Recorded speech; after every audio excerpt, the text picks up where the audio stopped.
This video is sponsored by Cool Stuff Inc. with free weekly content and free shipping on orders over $150. You can save 5% site-wide by using the promo code MTGMudsta. And 401 Games, Canada's one-stop shop for trading cards, board games, and hobby supplies. They've got an amazing loyalty program and an easy-to-use and robust buy list.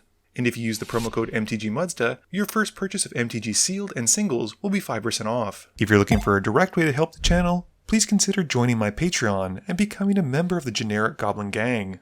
Hey gang, and welcome back. Today finds the M's back with me, with Mackenzie, Maximus, and Mika rejoining me. In today's game, Mackenzie is playing his Alela deck, keeping Nettling Nuisance, Misleading Signpost, Nectar Fairy, Arcane Signet, Swamp, Island, and a Clearwater Pathway. I am trying out Mackenzie's Korvold deck again, keeping Woodland Chasm, Invasion of Innistrad, Dockside Chef, Verdant Catacombs, and Pippin, Warden of Isengard. Max is still testing out his Rainbow Dash deck before it gets released, keeping Forest, Island, Simic Guildgate, Windbrisk Heights, Circuitous Route, Treasure Nabber, and a Gatecreeper Vine. Last but not least, Mika is playing his King of the Oathbreakers and keeps Swords to Plowshares, Secluded Steppe, Inspiring Leader, Mirror Entity, 2 Swamps, and a Selfless Spirit. Mackenzie wins the die roll and starts us off. He draws and plays a Clearwater Pathway. I've got a Woodland Chasm for turn and pass to Maximus. Maximus plays a tapped Windbrisk Heights, hiding away a card and passing to Mika. Mika's got a tapped Secluded Steppe and we move to turn 2. Mackenzie draws and plays a Swamp. He then casts a Nectar Fairy and passes to me. I draw and play a Verdant Catacombs, losing 1 to go and find an untapped Blood Crypt, losing another 2 as it comes in. I then cast Pippin, Warden of Isengard, and pass to Max. Max plays a Forest, and then plays Gatecreeper Vine. As it comes in, he's able to search for a gate, and reveals a Gone Gate, and puts it to his hand. Mika draws and plays a Swamp. He then pays 2 for a Selfless Spirit, and passes back to Mackenzie. Mackenzie's third turn has him drawing and playing an island. He then casts a Nettling Nuisance and goes to combat. He swings the Nectar Fairy at me for 1, and I get a 4/2 Goated Pirate from the Nettling Nuisance. After that, Mackenzie passes. I draw and play a Mishra's Factory. Going to combat, I'm forced to swing the Pirate token, which I send at Mika.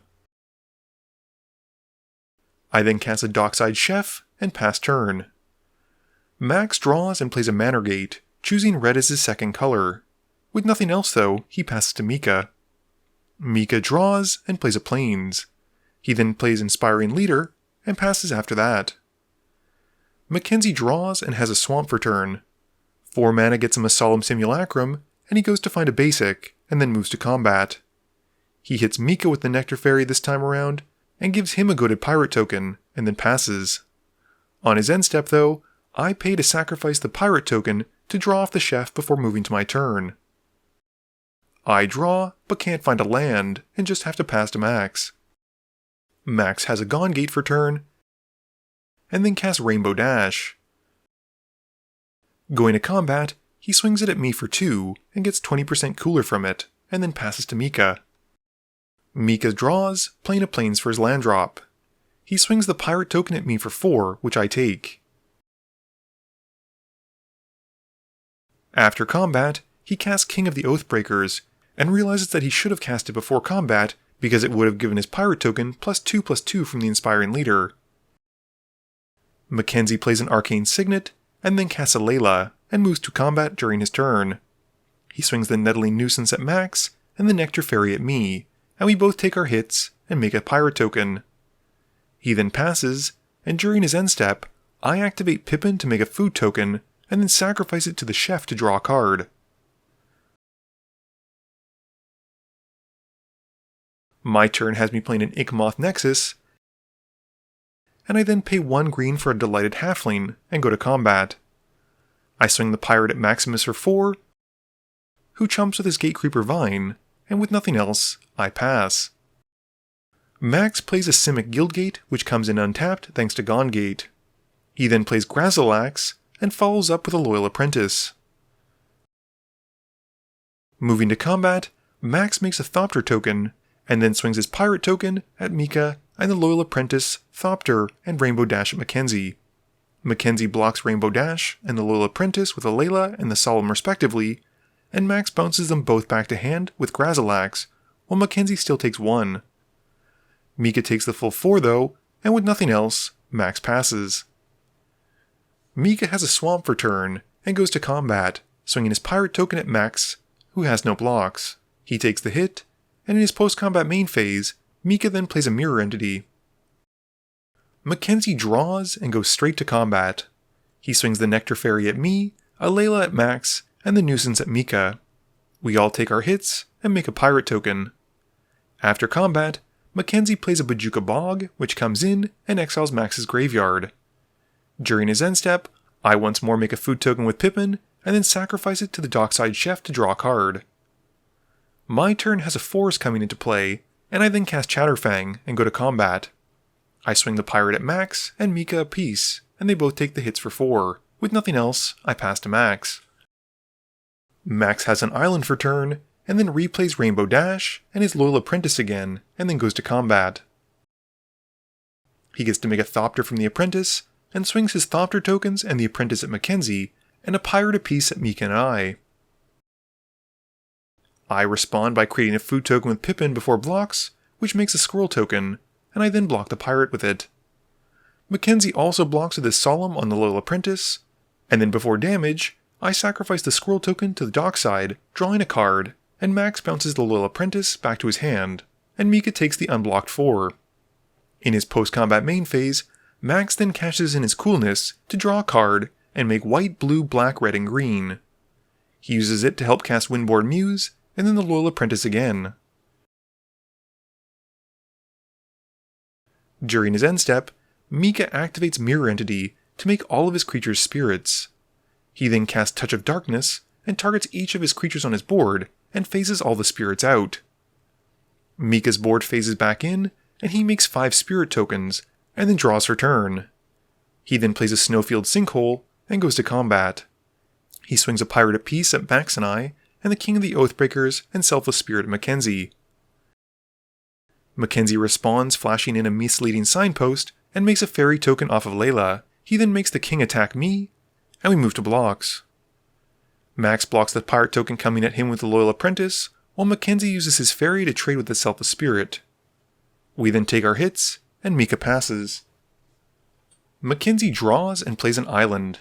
He then casts a Glenelenda Archmage and goes to combat. He swings a Alela at Max and pays for the Windborn Muse attacks, and the Nectar Fairy goes at me. Max blocks with his Windborn Muse, and I take the 1 and make a Pirate token, which also makes me a Squirrel token. With nothing else, Mackenzie passes. I draw and play a Rootbound Crag.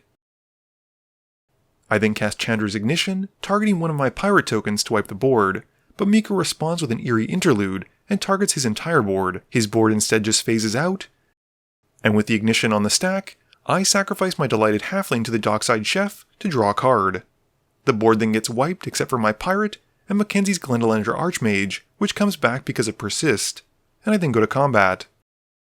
I swing my Soul Pirate token at Mika, and since his board is taken out, he takes the hit for 4. I then move to my end step, discarding down to 7, and passing. Max draws and plays a Golgari Guildgate. He then casts a Maelstrom Nexus, and passes to Mika. Mika's board phases in, and he makes 7 more Spirit tokens, and then draws for turn. He then activates the Mirror Entity, putting 5 into the X, and all of his creatures become spirits that have 5 power and 5 toughness. He then swings 2 spirits and the Mirror Entity at me, and 3 spirit tokens and the King of the Oathbreakers at Max. We don't have any blockers, so Max and I get taken out. With a very successful combat step that took out 2 players, Mika then passes, and during his end step, Mackenzie flashes in Obira, and we move to his turn. Mackenzie draws and replays Alela, dealing 1 to Mika. With nothing else though, he passes. Mika draws and casts a Cyclave Apparition, which as it comes in, exiles Alela. He then goes to combat and swings his spirit tokens at Mackenzie. Mackenzie blocks 2 of them, but before moving to damage, Mika activates Mirror Entity, putting putting 2 into the act to have his tokens be over 40 damage, and wins the game. Game review time. This video was 42 minutes and 15 seconds. I definitely enjoyed the Korvold deck a lot more than my first time playing it, as I had a viable sack outlet and a way to make tokens to sacrifice 2. Unfortunately, even though I was doing that, Korvold still cost way too much to reliably cast him, which was a bit of a bummer. Mackenzie's Alela deck was pretty sweet, and giving everyone those goated pirate tokens was kind of funny. It definitely sped up the game since 4/2 creatures bashing into each other's faces every turn definitely added up quickly, but his fairy army wasn't enough to stop the overwhelming amount of spirits Mika was producing. I had never really given too much thought to the King of the Oathbreakers, but this deck really seems like it's got some decent legs. Mika gets to run a lot of really weird cards that basically allow him to target his creatures so they phase out, and I love decks where you're not just playing all the best cards in the colors. Speaking of all colors, Rainbow Dash is a commander. Yes, it hasn't been released yet, but Max really wanted to test her out because he liked the whole concept of the cool factor. Not entirely convinced he loves the deck, but it's been a nice change of pace from his Garth One-Eye deck. This video wouldn't be possible without the help from my sponsors, Cool Stuff Inc., Multizone, Original Magic Art, and Alter Sleeves. But it definitely wouldn't be possible without the help from you, the viewers, and my patrons. So I just want to say thank you for watching, and to remember, friends are just opponents you haven't eliminated yet.